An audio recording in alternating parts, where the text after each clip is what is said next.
Hanggang sa tinanggal ng babae ang larawan ng kasal sa dingding. At lumitaw ang maraming espesyal na medalya. Saka lang niya nalaman na ang asawa niya na akala niya'y walang silbi. Nagtatago siya ng isang kakilakilabot na sikreto. Pala si Luke Tan ay isa sa mga nangungunang siyentipiko ng China. Kaya niyang magdisenyo ng ika-9 na henerasyon ng fighter jet. Puno ng susi ng mamahaling kotse ang aparador. Kahit ang mga mamahaling vilya sa Beijing, ginagamit lang niya bilang suporta sa mesa. Ngunit upang protektahan ang kaligtasan ni Luke Tan, hiniling ng gobyerno na itago niya ang kanyang tunay na pagkakakilanlan. Kaya, hindi alam ng asawa niya ang totoo niyang katauhan. Hanggang sa isang araw, hindi na nakayanan ni Nguyen ang kawalan ng silbi ni Luke Tan. Nagpa siya siyang humingi ng diborsyo kay Luke Tan. Ngunit sa sandaling handa na silang punitin ang kanilang marriage contract, bigla na lang humingi ng pahintulot sa unit si Luke Tan. Upang mapanatili ang kaunting dignidad ni Luke Tan, pumayag si Nguyen sa kahilingang iyon. Ngunit nang umalis si Luke Tan, ang ina ni Nguyen, na nais siyang insultuhan, ay sinundan at kinunan ng live ang bawat kilos ni Luke Tan. Ang ganda naman ng babaeng iyon. Nagmamaneho pa ng Rolls Royce. Bakit siya pumunta sa bahay ni Luke Tan? At mukha pa siyang lubos na naggalang kay Luke Tan. Nguyen. Sino ba yung babaeng yun? Hindi ko pa siya nakikita dati. Baka naman siya ang bagong kasintahan ni Luke Tan. Nay, sobra kang nag-iisip. Kahit na isa si Luke Tan sa mga walang kwenta, hindi niya ako ipagkakanulo. At saka, ang taong tulad ni Luke Tan, paano niya magugustuhan ang babaeng mayaman na ganyan? Si Lam, sinabi ko na sa iyo, di ba? Huwag kang pumunta ng basta-basta sa bahay ko. Kailangan ng kumpanya ko ang iyong bagong patent. At saka, hindi ako pumasok sa bahay mo.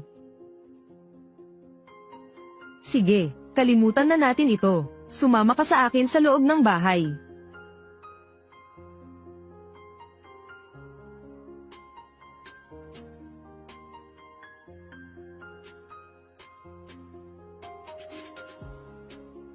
Luke Tan. Ito ba ang dragonfish mo? Ang galing mong mag-alaga, ang ganda ng isda.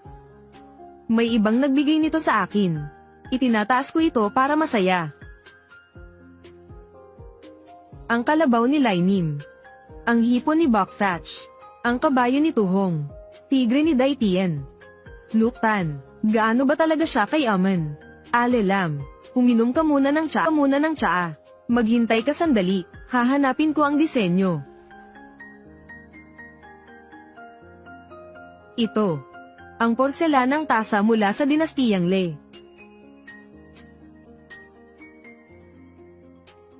Luke Tan. Nagpulong na kami. Nagpasya kaming bilhin ang iyong bagong patent, sa halagang $1 bilyon, at 3% na pagmamayari sa Lam Corporation. Ano sa palagay mo? Huwag na lang yung pagmamayari. Ngayon ako ang pangalawang pinakamalaking shareholder ng Lam Group. Ang pagkuha ng mas maraming pagbabahagi ay hindi makatwiran. Lam Tan, bakit hindi makatwiran? Sinabi na ng tatay ko. Kung wala ang tulong mo, matagal nang nabangkarote ang Lam Group. Kahit ilang shares ang kunin mo, ayos lang. Sabihin mo sa tatay mo na ako'y isang taong payapa ang pamumuhay. Hindi ako angkop sa board of directors. At sabihin mo sa kanyang kalimutan na ang balak na yon. Alam mo rin pala ang bagay na ito. Sige, maupo ka muna at maghintay ng konti.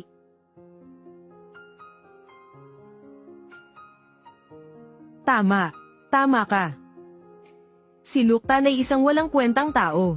Wala nang ibang sasabihin. Ang sira-sirang kotse niya pa lang. Sinong babae ang magkakagusto sa kanya? Noon, araw-araw hinahatid sundo ni Luke Tan si Nguyen sa trabaho. Ngayon, nandidiri na ako.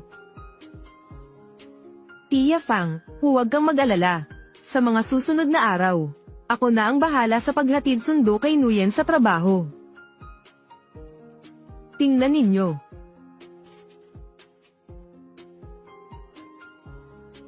Hindi ba ako nagkakamali? Bakit ang daming susi ng mamahaling kotse ni Luke Tan? Nguyen. Anong nangyari? Sa iyo ba ang mga sasakyang iyon? Paano ako magkakaroon ng ganoong karaming sasakyan? Nitong mga nakaraang araw, nasa lungsod lang ako. Hindi ko rin alam. Naloko kayo, mga lighter lang iyon. O kaya mga modelong kotse. Mga taong hamak, gusto lang niya sa mga ganitong kalokohan. Ang tunay na sasakyan ay hindi mabibili. Ang dami-daming susi ng peke ang binibili. Tapos pupunta sa bar, at inilagay ang susi ng sasakyan sa mesa. Tingnan kung sinong tandang babae ang mahuhuli. Pagkatapos, naloloko ang mga babae sa pera at pag-ibig. Ay nako! Mayroon pa bang ganitong klaseng panloloko? Putang inang luktan na to. Walang hiya talaga. Ang kotse ko ay tunay na BMW ha. Notam, baka gusto mong subukan. Tingnan mo kung peke ba ito. Hindi na kailangan. Huwag mong banggitin ang mamahaling kotse. Kung totoong mayaman si Luktan, makakabili sana siya ng bahay sa lungsod. Kahit maliit na apartment lang. Pero pinilit niyang manirahan sa probinsya ng matagal si Nguyen.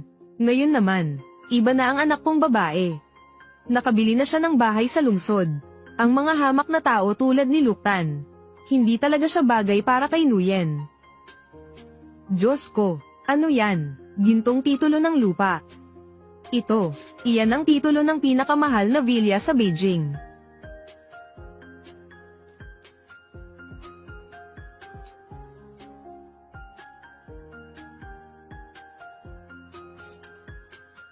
Luktan, ang dami mong mansion sa Beijing. Ito ay regalo sa akin ng aking ama.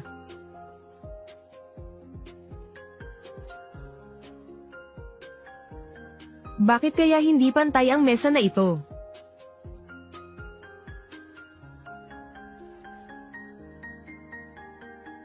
Sakto na.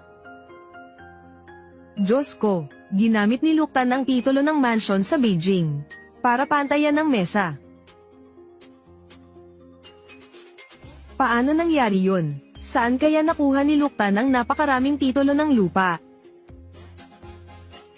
Ang isang villa ay nagkakahalaga din ng 10-10 milyon. Marami si Luktan na mga bahay sa subdivision. Hindi bababa sa 10 bilyon. Tama, 10 bilyon. Baka naman isa si Luktan sa mga lihim na bilyonaryo. May kilala ka bang bilyonaryong nakatira sa probinsya? Tama nga. Gaano ba kayaman si Luktan? Hindi ko ba alam? Napansin ko, gumagawa rin pala si Luktan ng pekeng dokumento. Nguyen. Tama lang ang paghihiwalay mo kay Luktan. Kung gagawa siya ng ilegal, maaari kanyang madamay sa problema.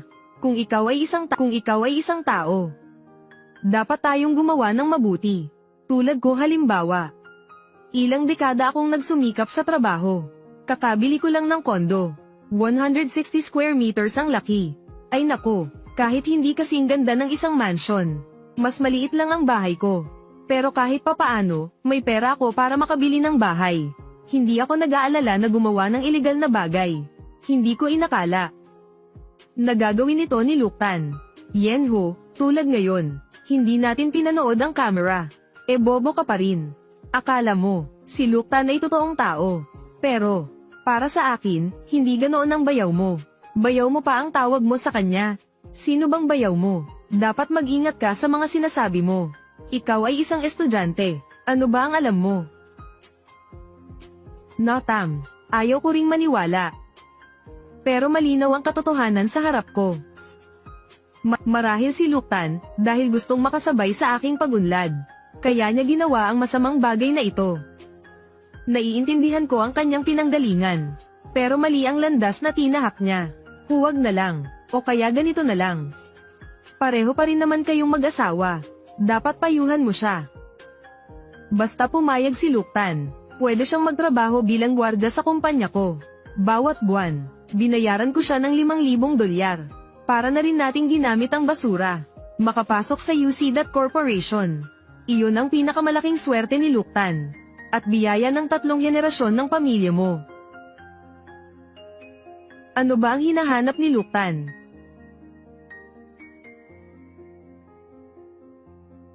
Ayan pala, narito. Sa wakas, natagpuan ko rin. Luktan, okay ka lang ba? Okay lang ako, pero medyo napilay ang likod ko. Tulungan kitang umupo dyan.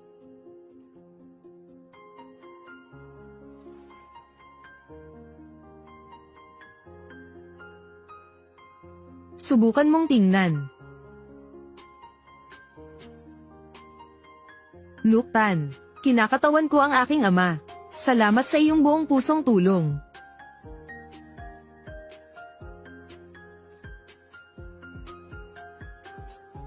Diyos ko, ito ang black card ng Beijing Bank.